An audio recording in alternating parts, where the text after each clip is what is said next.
හරි මුලින්ම ඔයාලට අපි දීලා ඇති account opening link එකක්. අන්න ඒ link එක click කරගන්න. ඒක සහ partner code එක ඔයාලට අවශ්‍ය වෙනවා. ආන්ගේ link එක click කරගන්න. මෙන්න මේ වගේ link එකක් ඔයාගේ WhatsApp එකට හරි අපි Telegram group එකට නම් join වෙන්නේ. group එකෙත් මේ වගේ account opening link එකක් ඇති. එහෙම නැත්නම් මේ video පල්ලෙහා description එකේ link එක ඇති. partner code එකත් ඔයාලට තියෙනවා. ඒකම ඕන වෙනවා. හරි. ඔයා මුලින්ම මේ account opening link එක තියෙන තැන ඉස්සරහා තියෙන link එක click කරන්න. WhatsApp එකට ඔයාලට ඇවිල්ලා ඇති. right. මෙතන accept all දෙන්න.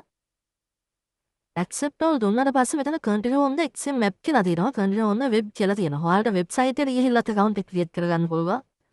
ප්‍රශ්නයක් නැහැ. එහෙම නැත්නම් XML map එකෙන් download කරලා ඔයාලට ready කරගන්න පුළුවන්. XML map එක download කරොත් එහෙම ඔයාලට පහසුයි කියලා මම හිතනවා. ඒ නිසා continue on the XML map ඔයාලා continue on the XML map දෙන්න.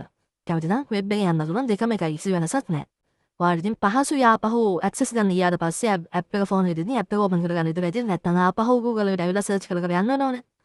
ඒ නිසා ඔයාලා කැමති විදිහක් ඔයාලට පහසු ටිකක් ඔයාලා කරන්න. මම මෙතන continue on the XML map කියලා දෙනවා. ඔයාලා මෙතන continue on the XML map කියලා දුන්නාට පස්සේ ඔයාලා කොයි විදිහට යන්නේ නැති වෙයි. ඒ නිසා ඔයාලට පහසුයි යන්න ඔයාලගේ Play Store Android phone එක නම් Play Store එකට යන්න. iPhone එක නම් App Store එකට යන්න.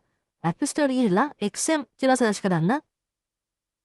search කරලා පස්සේ XM Trading Point කියලා මෙන්න මේ app එක ඔයාලට බලා ගන්න පුළුවන්. ඒක download කරගන්න. මම දැන් already ඒක download කරලා තියෙන්නේ.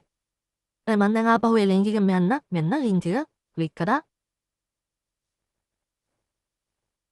click කරාට පස්සේ ඔයාලට වෙන්නේ නැති continue on the XM map, continue on the කියලා පෙන්නනවා. මම continue on the XM map කියන එක click කරනවා. click කරාට පස්සේ ඔයාලට app එක දැන් මේ දැන් already download කරලා තියාගන්න. ඒතකොට ලේසියි ඔයාලට. download කරාට පස්සේ මේ විදිහට පෙන්නයි get started login කියලා. මේක get started දෙන්න ඔයාලට account එකක් තාම create කරලා නැත්නම්. හරි.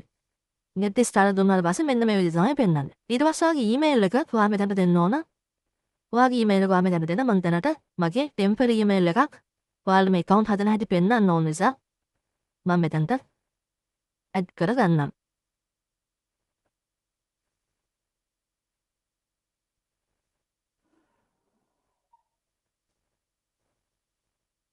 හරි. දැන් ඔයාලා හොඳ strong password එකක් දෙන්න. මේ password එක දෙනකොට අනිවාර්යයෙන්ම ඔයාලා මේ password එක මතක තියාගන්න. එහෙම නැත්නම් අමතක නම් ලියලා තියාගන්න. මොකද ඔයාට මේක ආයේ XM එකට log වෙන උනොත් එහෙම නැත්නම් මේ අපි මේ MT5 connect කරන් තමයි trade කරන්නේ. MT5 කියන server එක හරහා නැත්නම් MT5 කියන app එක හරහා. ඒතකොට ඔයාලට මේ password එක අවශ්‍ය වෙන්න පුළුවන්. අවශ්‍ය වෙනවා. ඒ නිසා මේක අනිවාර්යයෙන්ම ලියලා වෙනම තියාගන්න. strong password එක දෙන්න. capital simple number symbol තියෙන හොඳ strong password එකක් දෙන්න. හරි මම මෙතන password එකක් දෙන්නම්.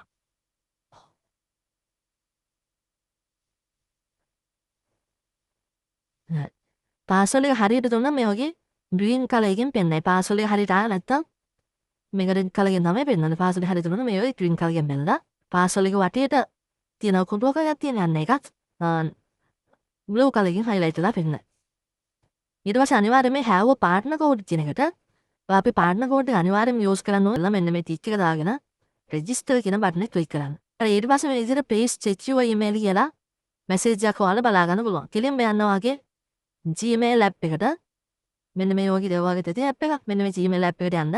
එතකොට ඇවිල්ලා verify your email address කියලා XM එකෙන් email එකක් ඔයාලට ඇවිල්ලා තියෙන Gmail එක. අන්න එක open කරගන්න. open කරාට පස්සේ මේ වගේ කොළ පාට බටන් එකක් එක්ක verify email කියලා බලා ගන්න බෑ. එතන ඔයා touch කරන්න. හරි. ඒ විදිහට click කරා නම් මේ වගේ පෙන්නයි. මේක දැනට skip කරගන්නවා මම. හරි. දැනටමත් ඔයාගේ account එක create වෙලා තියෙන XM account එක දැන් තමයි create වෙලා තියෙන්නේ. හරිද? දැන් එතකොට file finish within your account කියලා ඔයාලා බලා ගන්න උලයි කියන්නේ. දැන් ඔයාගේ account එක සම්පූර්ණයෙන්ම හදාගන්න කියලා තමයි මෙතන මේ කියන්නේ. මොකද අපි දැන්ට email එක දීලා ඉවරලා password එක දීලා log වුණා විතරයි. මේක තාම verify කරලා නැහැ. දැන් අපි මේ දේවල් කරගන්නත් ඕන. අපි බලමු කොහොමද මේ දේවල් කරගන්නේ කියලා. මෙතන ඔයාලා පෙන්නදී complete කියලා බටන් එකක් තියෙනවා සුදු පාටේ. අන්නේ complete කියන බටන් එකට click කරන්න. ඊට පස්සේ touch කරන්න. දැන් touch කරාට පස්සේ මේ වගේ phone number එක add කරන්න මෙතන ඇවිල්ලා ඇති. ඔයත් ඔයාගේ phone number එක මෙතන දෙන්න. හරි. මම දැන් මගේ phone number එක දුන්නා මෙතනට. ඊට පස්සේ receive code කියන එක දෙන්න. දුන්නාට පස්සේ ඔයාගේ phone number එකට XM එකේ verification code එකක් එයි. අන්නේ code එක මෙතන දෙන්න දීලා verify කියන එක click කරන්න.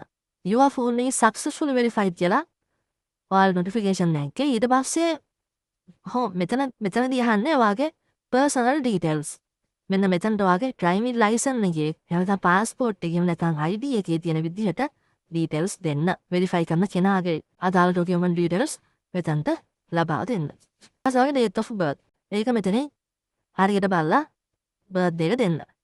ඊට පස්සේ කන්ටිනියු කියන තැන ටච් කරන්න. ඊට පස්සේ ඇඩ්‍රස් එක අහනවා. ඒකත් ඔයාගේ ඩ්‍රයිවිං ලයිසන් එකේ පාස්පෝර්ට් එකේ ID එකේ තියෙන විදිහට හරියට බලලා ඇඩ්‍රස් එක දෙන්න. හරි. ස්ට්‍රීට් නම්බර් එක ඔයාගේ ගෙදර නම්බර් එක දෙන්න. ඊට පස්සේ පෝස්ටල් කෝඩ් එක. පෝස්ටල් කෝඩ් එක අර ගන්න තේරෙන්නේ නැත්නම් යන්න කෙලින්ම ආපහු Google එකට Google එකේ සර්ච් කරනවා හිතනවා මහරගම කෙනෙක් කියලා. ඔයා මහරගම නා මහරගම පෝස්ටල් කෝඩ් කියලා. එතකොට මෙන්න මේ වගේ පෝස්ටල් කෝඩ් වල බලා ගන්න පුළුවන්. හිතන්න තවත් මම උදාහරණ දෙන්නම්. ඔයා කිරිබත්ගොඩ කියලා. එනවා කිරිබත්ගොඩ පෝස්ටල් කෝඩ් කියලා සර්ච් කරන්න. සර්ච් කරද්දී මේ විදිහට යාදාන පෝස්ටල් කෝඩ් එක ඔයාට පෝස්ටල් කෝඩ් එක වල බලා ගන්න පුළුවන්. දැන් මගේ පෝස්ටල් කෝඩ් එක මන් දෙනවා පන්නිපිටිය පෝස්ටල් කෝඩ් කියලා. හරිද? එතකොට 10යි 230. කෝඩ් එක මෙතන ඇඩ් කරලා කන්ටිනියු කරනවා. ඊට පස්සේ මෙතන let's add your investor details කියන එක මේක නෝ දෙන්න. දීලා ටික් එක දාලා ඉවරලා කන්ටිනියු කරගන්න. හරි. ඊට පස්සේ let's verify your identity කියලා අහනවා. එතන තියෙනවා වගේ ID verification එක තමයි කරගන්න තියෙන්නේ. මේක කන්ටිනියු දෙන්න. කන්ටිනියු දුන්නාට පස්සේ මේ විදිහට ඉන්ස්ට්‍රක්ෂන් ටිකක් වාටේ මෙතන ටික් එක දාන්න. ටික් එක දාලා ඉවරලා පාස්පෝර්ට් එකද නැෂනල් ID එකද ඩ්‍රයිවිං ලයිසන් එකද වෙරිෆයි කරන්න කියලා අහනවා. ඔයා පිටරට ඉන්න කෙනෙක් නම් පාස්පෝර්ට් කියන එක දෙන්න. ඩ්‍රයිවිං ලයිසන් නැෂනල් ID දෙන්න එපා. මොකද මොකක්ද මර ඇඩ්‍රස් වෙරිෆිකේෂන් එක කරගන්න බෑ. පිටරට කෙනෙක්ට පාස්පෝර්ට් එක දුන්නාට පස්සේ ඇඩ්‍රස් වෙරිෆිකේෂන් එකලත් බැංකු පොතේ ෆොටෝ එක කරලා පාස්පෝර්ට් එකේ ෆොටෝ එක දැම්මම පස්සේ ඇඩ්‍රස් වෙරිෆිකේෂන් එක කරගන්න පහසුයි. දැනට මම මෙතන ඩ්‍රයිවිං ලයිසන් කියන දෙනවා. දීලා ඇලෝ කරලා නැත් ඇලෝ කරගන්නේ. ඒක නිකම්ම ආවෝ. ඊට පස්සේ ආට තියෙන්නේ ඔයගේ ඩ්‍රයිවිං ලයිසන් එකේ ෆොටෝ එකක් ඔය විදිහට අරගෙන ඒක අප්ලෝඩ් කරගන්න තියෙන්නේ. පැහැදිලිද? ඒක කරගන්න ඔයාලට පහසුවෙන් පුළුවන්. ඊට පස්සේ ෆේස් වෙරිෆිකේෂන් එකක් එනවා. ඒ ෆේස් වෙරිෆිකේෂන් එකත් ආගේ මූණ දීලා ෆේස් එක දීලා ඒක ඔයාලට පහසුවෙන් කරගන්න පුළුවන්. හරිද? ඒ ටික කරගත්තට පස්සේ ඒ ටික කරගස්සට පස්සේ ඇඩ්‍රස් වෙරිෆිකේෂන් එකට යන්න. ඒ ස්ටෙප් එකට ඇඩ්‍රස් වෙරිෆිකේෂන් එකේ ඔයාලට තියෙන්නේ ඔයාලට පුළුවන් බැංක් ස්ටේට්මන්ට් එකක් ඔගේ අප්ලෝඩ් කරන්න. බැංක් ස්ටේට්මන්ට් එකක් ඔය තියනවා. ඔයාලට පහසුවෙන්ම ඇඩ්‍රස් වෙරිෆිකේෂන් එක කරගන්න පුළුවන්. බැංක් ස්ටේට්මන්ට් එක කියලා කියන්නේ බෑවා බැංකුවට ගිහිල්ලා ට්‍රාන්සැක්ෂන් වල ස්ටේට්මන්ට් එක ඉල්ලුවාට පස්සේ මෙන්න මේ ඩිස්ප්ලේ එකේ පේන වගේ ස්ටේට්මන්ට් එකක් ඔයාලට ගන්න පුළුවන්. නම් ඒ වගේ ස්ටේට්මන්ට් එකක් ඔයාලට ෆොටෝ එක ගහලා අප්ලෝඩ් කරන්න තියෙන්නේ. ඔය විදිහට තමයි account එක ක්‍රියේට් කරලා වෙරිෆයි කරගන්න. ඉතින් අපි ඊගා වීඩියෝෙන් කතා කරමු කොහොමද දැන් මේ ඔයා හදාගත්ත account එක MT5 කියන app එකට මෙන්න මේ ඔයාලට පේන app එකට කනෙක්ට් කරගන්නේ කොහොමද කියලා අපි ඊගා වීඩියෝෙන් කතා කරමු. හැබැයි ගිහින් එන්න ඊගා වීඩියෝ එක හම්බෙමු.